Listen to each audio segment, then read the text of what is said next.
جذبہ ہے جو بڑی طاقت کے ساتھ ان کو دور دور سے مصیبت کی راہوں کو آسان دکھاتا ہوا کھینچ لایا ہے۔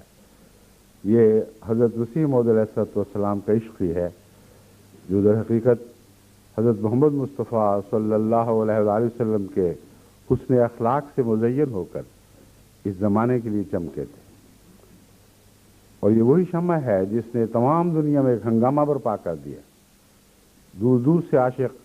کسی نور کی تلاش کے لیے، کسی نور کے آثار پر نظریں ڈالنے کے لیے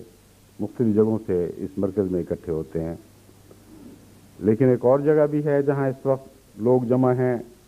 اور بڑے شوق اور ولولے سے ہمارے اس پروگرام میں شامل ہیں، اور اس جگہ کو ہمیں بھلانا نہیں چاہیے، کیونکہ قربانیوں کے لحاظ سے، اس دور میں قربانیوں کے لحاظ سے اس کا ایک بڑا مقام ہے، اور وہ ربوہ ہے۔ اہل ربوہ کو اگر یہ شکوہ ہو کہ کبھی ان کے نام زیادہ آیا کرتے تھے، اب کم ہو گئے ہیں، تو شاید یہ شکوہ بجا بھی ہو، لیکن در حقیقت اب جماعتی ذمہ داریاں اتنی پھیل چکی ہیں اور اتنے اور بہت سے ملک تذکروں کے محتاج بن گئے ہیں کہ ربوہ کی یاد تو نہیں مٹی، مگر اس کا نام بار بار لینا شاید ممکن نہیں رہا۔ لیکن دعاؤں میں تو ربوہ ہمیشہ یاد رہتا ہے۔ کوئی دن ایسا نہیں آتا جب ربوہ سے خطوط نہ ملتے ہوں، وہاں کے تکلیف دہ حالات کا تذکرہ نہ ہو، کس طرح مولوی وہاں حضرت اقدس مسیح موعود علیہ السلام اور بزرگان سلسلہ کے خلاف کھلا کھلا گند بکتے ہیں اور فضاؤں کو گندا کرتے ہیں، اور کوئی نہیں جو ان کو پکڑے، اور کوئی نہیں جو ان کو شرافت کے آداب سکھائے۔ اور اس کے برعکس جب ایک ربوہ کا بسنے والا حضرت اقدس محمد مصطفیٰ صلی اللہ علیہ وآلہ وسلم کے عشق کے گیت گاتا ہے تو اس پر ہتک رسول کے مقدمے دائر کر کے اسے پولیس کے تھانوں میں گھسیٹا جاتا ہے۔ بہت سے ایسے ہیں جنہوں نے جیلوں میں بہت وقت گزارے۔ تو جو کچھ پاکستان میں ہو رہا ہے اس کا ایک مرکزی کردار ربوہ ادا کر رہا ہے۔ باقی جگہ سب کچھ ہونے کے باوجود پھر کچھ نہ کچھ آزادیاں ہیں، مگر ربوہ پہ جیسی پابندیاں ہیں ویسی اور نہ پاکستان میں کہیں ہیں، نہ دنیا بھر میں کہیں ہیں۔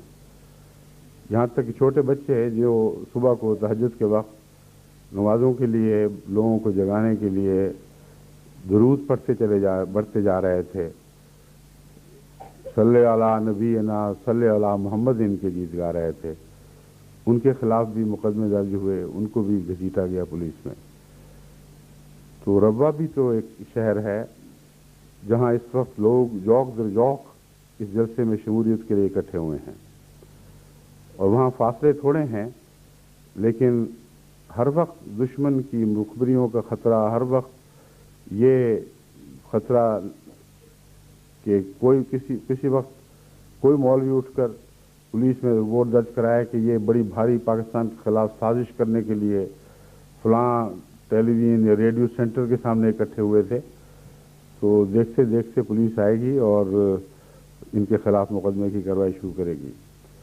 تو یہ تلوار جھوٹ اور فتنے کی ہر وقت ان کے سر پر لٹکی رہتی ہے، اور ان سچوں کے سر پر لٹکتی ہے جن سے بڑھ کر سچے پاکستان میں موجود نہیں ہیں۔ بس یہ عجیب کاروائیاں ہیں۔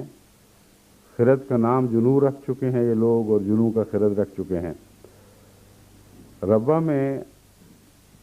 یہ اللہ تعالیٰ کے فضل سے بہت ہی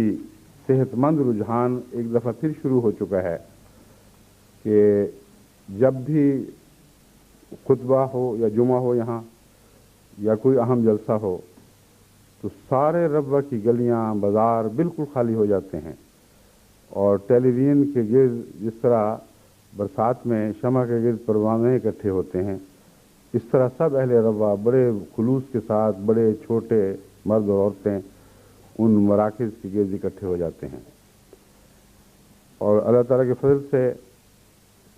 جب سے ہمارے نئے صدر عمومی آئے ہیں، انہوں نے اور ان کی ٹیم نے اس میں بہت محنت کی ہے، اور اس کے نتیجے میں دشمن حسد میں مبتلا ہو کر ان کے خلاف بھی کارروائیاں کر رہا ہے، جھوٹے مقدمے درج ہو رہے ہیں۔ تو ہم آج اہل ربوہ کو بھی اپنی دعاؤں میں خصوصیت سے یاد رکھیں گے،